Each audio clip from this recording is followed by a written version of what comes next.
estado gasoso, as forças intermoleculares são sempre bastante reduzidas, são pouco intensas. Há uma relação entre o volume ocupado pelas partículas no estado gasoso e a quantidade dessas partículas, isto para uma pressão e temperatura constantes.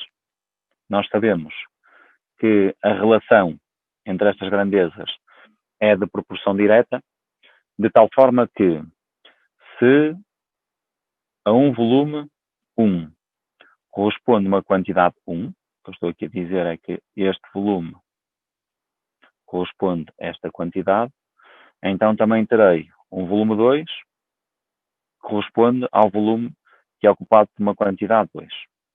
Portanto, teremos esta relação.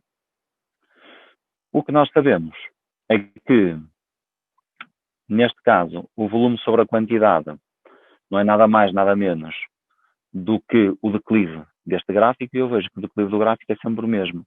Então, posso concluir que os volumes com as quantidades se relacionam na proporção direta.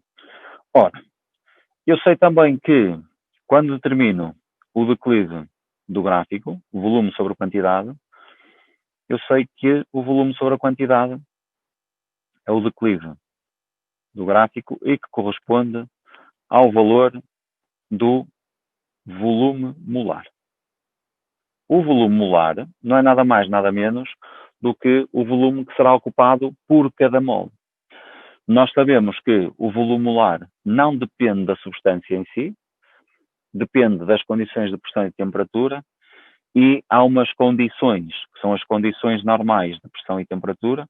As condições normais de pressão e temperatura pressupõem que a pressão seja igual a uma atmosfera e a temperatura igual a 0 graus Celsius, que isto dá 273,15 na outra escala, que é a escala de Kelvin. Então, nas condições normais de pressão e temperatura, o volume molar, independentemente de qual é a substância, será igual a 22,4 decímetro cúbico por cada mol. Com esta relação, nós podemos agora estabelecer a relação rápida entre quantidade, massa, número de partículas e volume. Então, conceito central, quantidade. A partir da quantidade eu posso calcular massas, volumes, número de partículas. De tal forma que, se eu tiver a quantidade e multiplicar pela massa molar da substância, passo a ter a massa. Se eu tiver a quantidade e multiplicar pelo volume molar, passo a ter o volume. Ou se eu tiver a quantidade e multiplicar pela constante Avogadro, que é aquele valor do 6,02 expoente 23, passo a ter o número total de partículas. O contrário também eu posso fazer. Posso, por exemplo, dividir o número de partículas pela constante Avogadro para ter o número de mols. Posso dividir a massa pela massa molar para ter a quantidade de substância, ou posso dividir um determinado volume de uma substância gasosa pelo volume molar e então aí passo a ter a quantidade. Dadas estas relações, eu posso determinar a densidade de um gás. E ao determinar a densidade de um gás, atenção que esta expressão destina-se apenas às substâncias no estado gasoso. Porquê? Nós sabemos que a densidade da massa volúmica é igual à massa sobre o volume, e isto é independente do estado físico. Eu posso calcular a densidade de sólidos, líquidos ou substâncias gasosas. Mas, se eu relacionar o volume com o volume molar, então já estamos a falar de uma substância que tem que estar especificamente no estado gasoso. Isto é, a densidade de um gás poderá ser determinada pela relação entre a quantidade vezes a massa molar e a quantidade vezes o volume molar. Se eu simplificar a quantidade, passo a ter que a densidade de um gás é igual à massa molar sobre o volume molar. A massa molar de um gás depende da substância. Okay? Se é o O2, se é o N2, se é o H2, seja lá qual seja o gás. Mas o volume molar depende das condições de pressão e temperatura, o que significa que a densidade de um gás em condições PTN, são as tais condições normais de pressão e temperatura, corresponde ao quociente entre a massa molar e o 22,4. A unidade virá em grama por decímetro cúbico. A nossa atmosfera ela é dividida em algumas regiões. Temos uma primeira região que fica ali a oscilar em torno dos 10 km de altitude, e esta região é designada como troposfera. A troposfera é a zona da atmosfera, onde nós nos encontramos, obviamente, mas também se encontra praticamente 80% da massa de toda a atmosfera. Portanto, praticamente a atmosfera está aqui limitada na troposfera. Depois temos uma segunda zona que, isto dependendo da latitude da zona do planeta, estes valores são valores de referência. Mas esta segunda zona vai mais ou menos até aos 50 km de altitude. E esta zona chama-se a estratosfera. A estratosfera é a região da atmosfera onde se localiza, por exemplo, a camada do ozono, que é constituída pelo ozono, passa a redundância, que é a substância que é responsável pela absorção da radiação ultravioleta B que vem do Sol. E, de alguma forma, funciona como filtro protetor para nós seres vivos. Depois temos uma outra subdivisão. Esta última chama-se, esta camada é a mesosfera e vai mais ou menos até ao limite dos 80 km. Acima da mesosfera já praticamente não existe atmosfera, ela é muito rarefeita. Temos a termosfera. A termosfera é designada por termosfera porque é de facto a zona mais quente da atmosfera, tem maior temperatura. E o que nós sabemos é que na termosfera a radiação solar que aí chega é muito energética e origina, por exemplo, a ionização das partículas que lá se encontram. E de tal forma forma tantos íons que nesta região baixa da termosfera e alta da mesosfera, vulgarmente temos aqui uma região que é conhecida como a ionosfera. Esta região da ionosfera para nós é importante para as telecomunicações. Nós podemos usar a ionosfera para refletir a radiação de volta para o solo, de maneira a conseguirmos ter uma comunicação com maior alcance. Agora, voltamos à troposfera. A troposfera, que é a região da atmosfera mais relevante, porque é na troposfera que desenvolve a vida, ela é constituída, do ponto de vista de substâncias gasosas, essencialmente por oxigênio, azoto e outros gases. Os outros gases, que são literalmente os outros gases todos, são conhecidos como componentes vestigiais.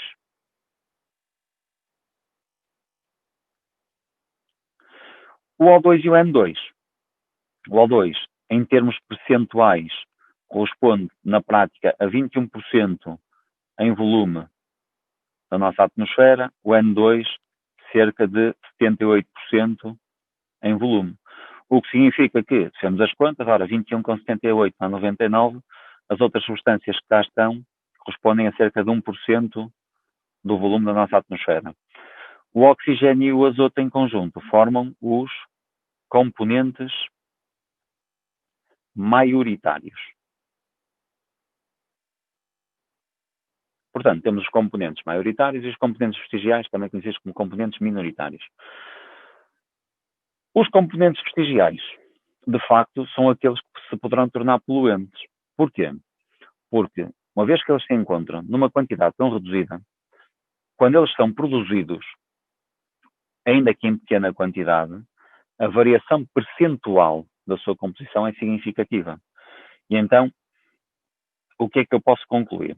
Posso concluir que substâncias gasosas, como por exemplo o CO2 ou o dióxido de carbono, os compostos, como por exemplo os óxidos de azoto, como por exemplo os óxidos de enxofre, como por exemplo os compostos orgânicos voláteis. Os compostos orgânicos voláteis são, por exemplo, os alcanos, como por exemplo os CFCs, que são os clorofluorcarbonetos. São substâncias que existem na natureza, são substâncias que também têm a sua existência originada por processos naturais. No entanto, a ação humana traduz-se numa maior concentração destas espécies. Portanto, nós vamos ter origem natural e origem antropogénica. A origem natural não nos deve preocupar, porque de facto a natureza é uma máquina extraordinária que encontra equilíbrios. E, portanto, da mesma forma que a natureza produz estas substâncias, a natureza também se encarrega de as fazer desaparecer consumindo-as. Okay?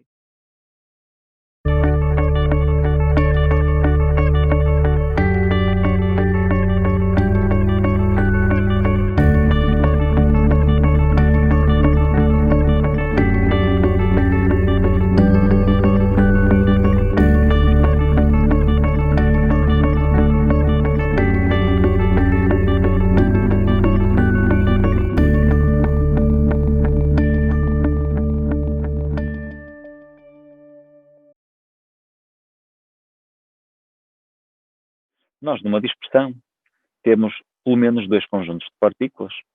Temos a fase dispersa e a fase dispersante. A fase dispersa é aquela que se encontra na menor quantidade. A fase dispersa é a que se vai dispersar na fase dispersante. No caso da nossa atmosfera, a fase dispersante há de ser sempre o azoto, porque é aquele que está na maior quantidade. Vamos dar um exemplo. Se eu tiver um copo cheio de água e nesse copo cheio de água deixar cair uma gotinha de álcool, então a gotinha de álcool vai se espalhar na água. A água seria a fase dispersante, sendo que o álcool era a fase dispersa.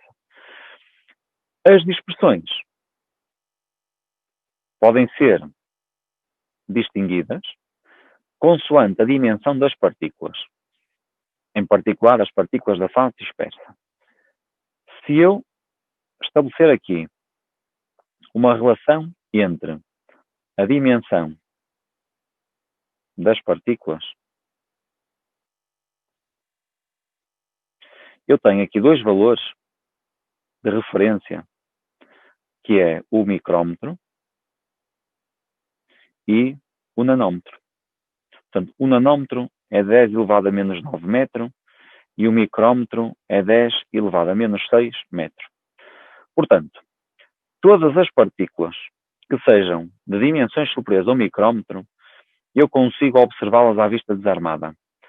E quando a dispersão é constituída por partículas de dimensões superiores ao micrómetro, essa dispersão é designada por suspensão.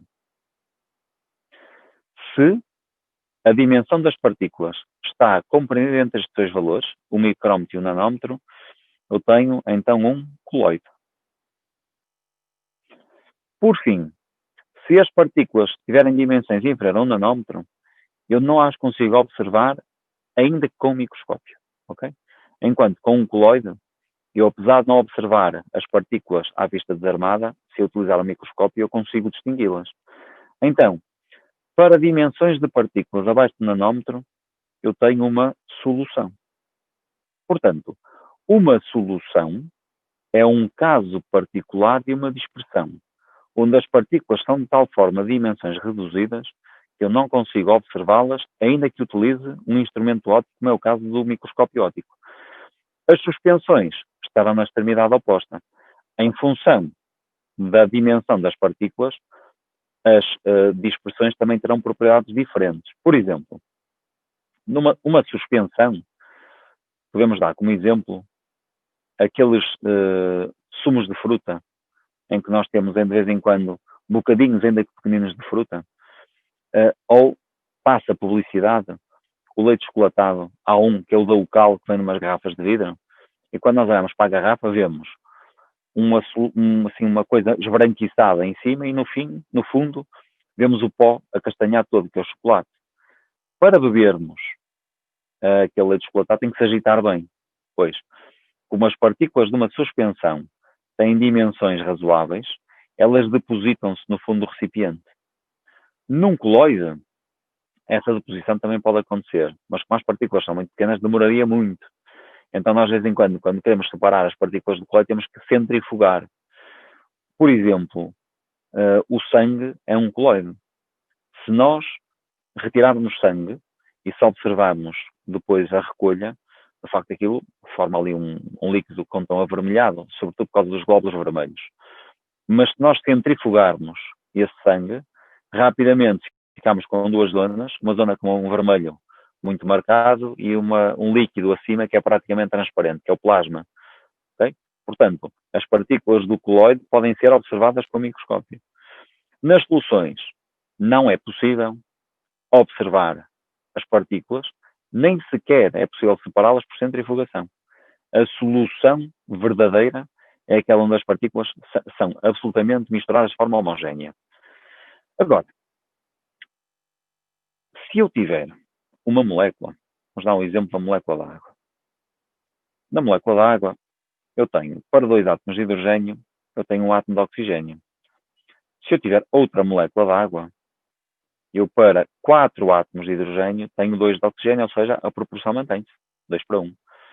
Logo, se eu imaginar isto para um número n qualquer de moléculas, a proporção será sempre de 2 para 1.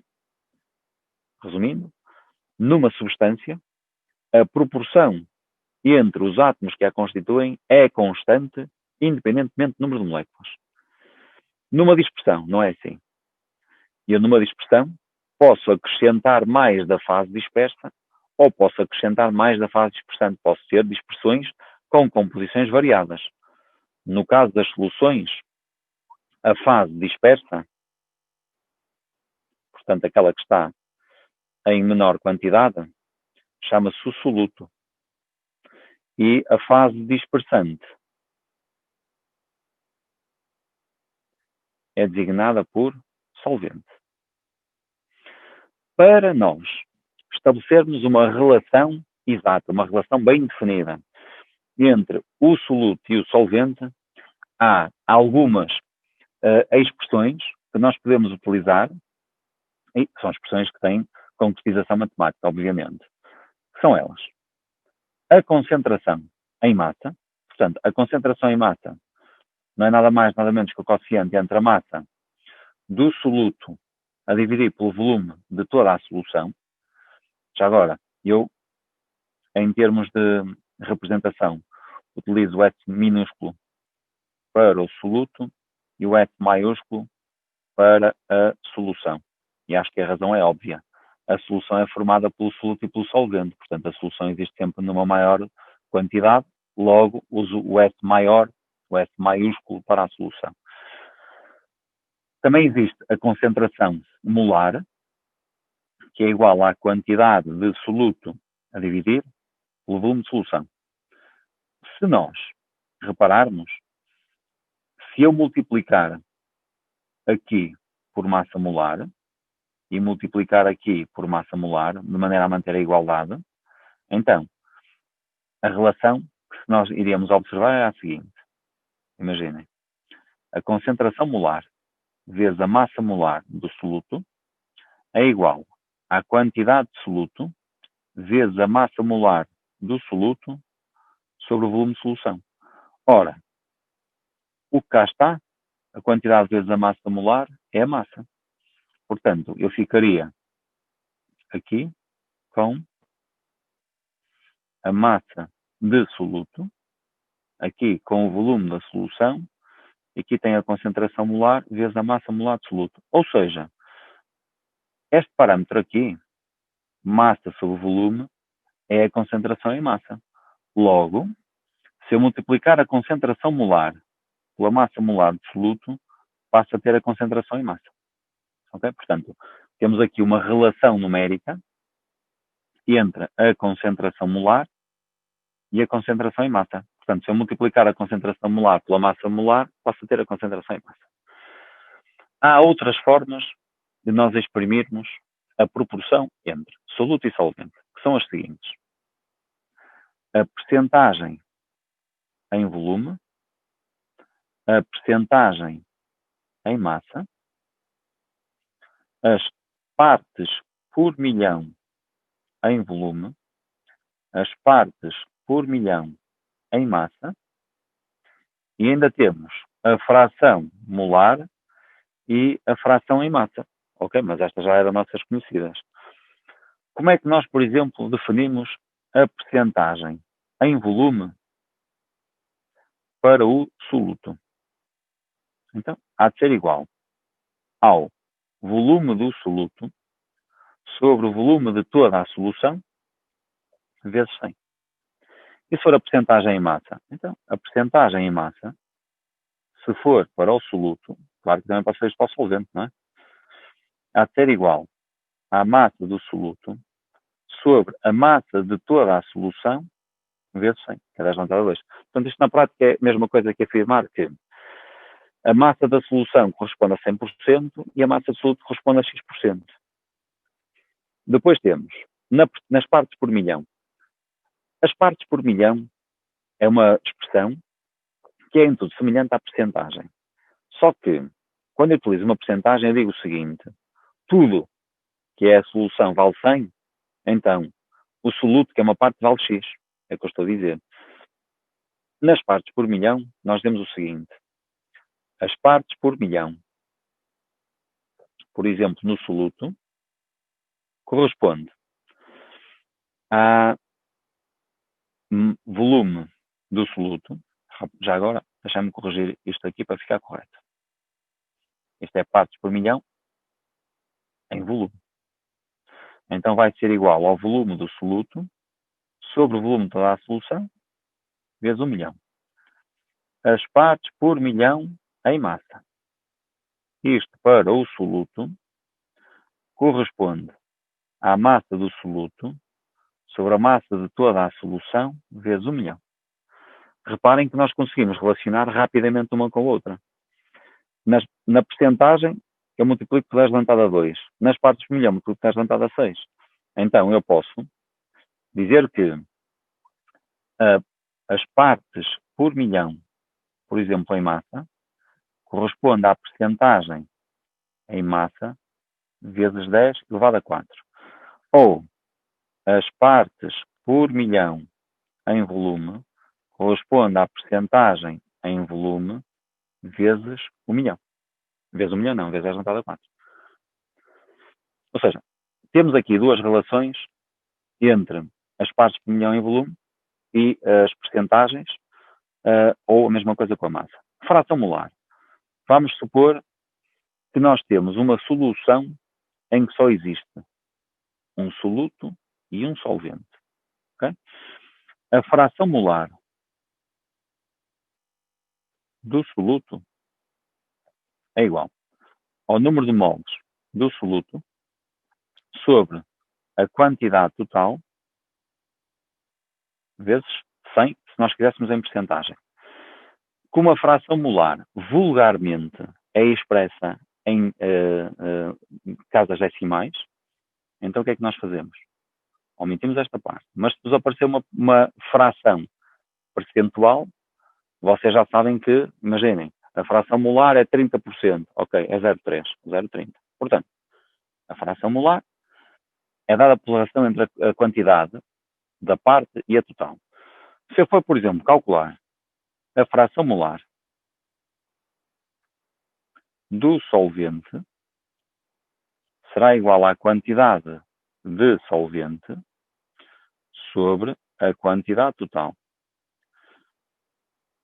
Se eu somar a fração molar do soluto com a fração molar do solvente, estará 1.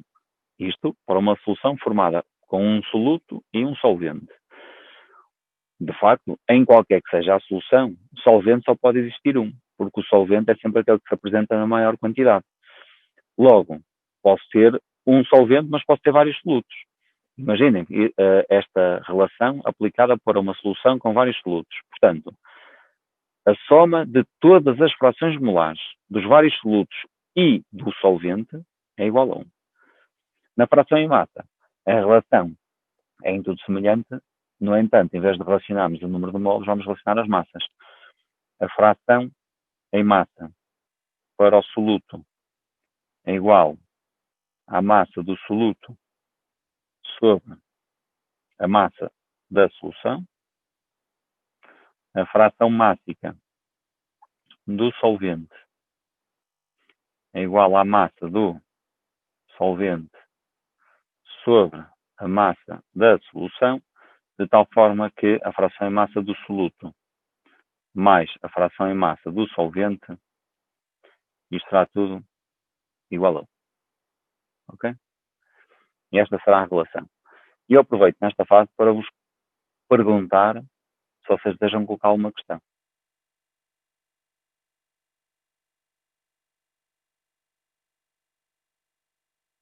Acho que não.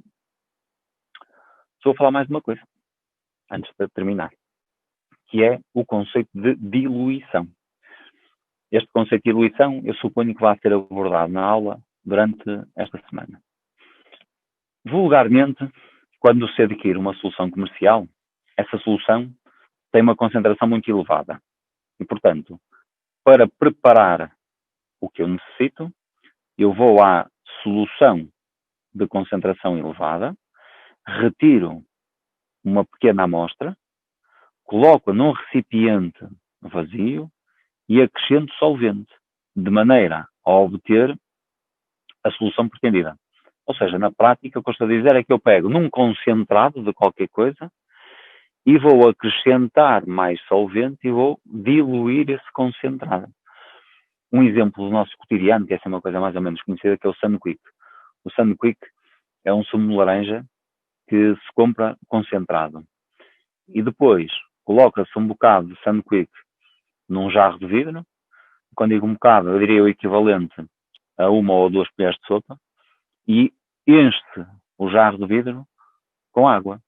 Ou seja, na prática, eu, ao aumentar o volume, vou fazer com que as partículas do soluto se apresentem de uma forma mais dispersa. Vamos tentar imaginar a situação.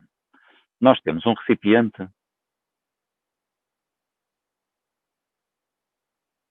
onde temos aqui o concentrado, ok? Isto é um concentrado. E, portanto, apesar de nós sabermos que as partículas do soluto numa solução não são visíveis, para ajudar graficamente a representar o conceito de diluição, eu vou marcar aqui algumas pintas que representariam o nosso soluto espalhado aqui no solvente. Vou repetir, o soluto não é visível. Okay? Caso contrário, não seria uma solução, seria uma suspensão. Agora, eu vou retirar um determinado volume de soluto para um recipiente que está vazio. Okay? Este é um recipiente vazio. E eu vou retirar uma amostra de soluto. Esta amostra de soluto, vamos supor que é esta parte daqui de cima. É o volume que eu vou utilizar para dar início à preparação da minha solução. Chama-se o volume inicial ou volume do concentrado. E, portanto, este volume eu vou colocá-lo aqui no fundo do recipiente. E, portanto, cá está o meu concentrado. Portanto, este será o concentrado que eu tenho cá no início. E o que é que eu vou fazer? Eu vou acrescentar solvente. O volume adicionado vai dar origem à formação de uma nova solução. Agora sim, será uma solução diluída, em que, se vocês imaginarem que eu acrescentei solvente até que o volume aumente até aqui, este volume será o volume final, e eu contei as pintinhas todas que lá coloquei. Ou seja, estas pintinhas que eu fiz aqui, eu contei 25 pintinhas. Agora vou fazer as mesmas 25 pintinhas.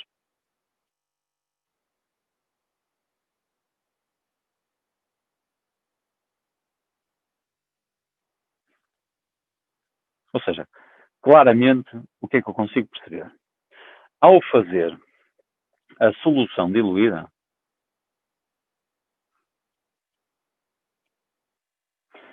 daqui para aqui, há uma coisa que se conserva, que é o número de moles de soluto. O que é que acontece? Como o volume aumenta, as partículas do soluto, uma vez que esta mistura é homogénea, porque se trata de uma solução, vão se espalhar, vão se dispersar. Ao dispersarem-se, vão ficar mais afastadas entre si, necessariamente, ficam menos concentradas. Então, eu consigo concluir que, numa diluição,